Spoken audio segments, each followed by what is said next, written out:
আমি ওয়াইফাই অনেক চালাই, এখানে অনেক কিছু দেখে এখন আমার ওয়াইফাই বিজনেস কি জায়েজ আছে, কোরআন সুন্নাহ আলোকে জানতে চাই।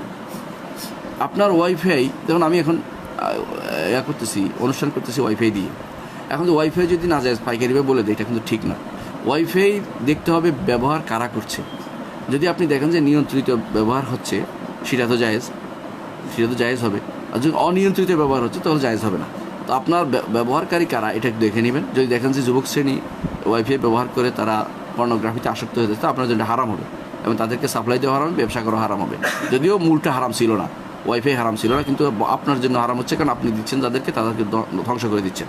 আর যে কোনো প্রতিষ্ঠানে দিচ্ছেন এবং সেখানে প্রয়োজন, যেমন ইউনিভার্সিটিগুলো দরকার, এই যেমন এখন বর্তমানে এই সময় বিশেষ করে এই যে সময়টা এখন পার করছি আমরা, এই কোভিড-19 সময়, এখানে তো প্রতিটি প্রতিষ্ঠানেই দরকার হচ্ছে এখন এই অনলাইন ক্লাস নিচ্ছে, এখানে তো আপনার ওয়াইফাই লাগবেই।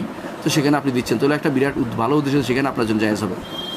এখন আপনি দেখবেন মৌলিকভাবে আপনি যখন জানবেন যে বেশিরভাগ ক্রেতারাই আপনার শুদ্ধ, আপনার জন্য জায়েজ হবে, শুদ্ধ ব্যবহার করা জায়েজ হবে। আর যদি দেখেন যে বেশিরভাগ ক্রেতারাই ভুল ব্যবহার করছে, খারাপ ব্যবহার করছে বা খারাপ অংশে নিয়ে যাচ্ছে, তাহলে আপনার জন্য সেটাতে অংশগ্রহণ, সেটাতে দেওয়া, সেটা সার্ভিস দেওয়া আপনার জন্য জায়েজ হবে না।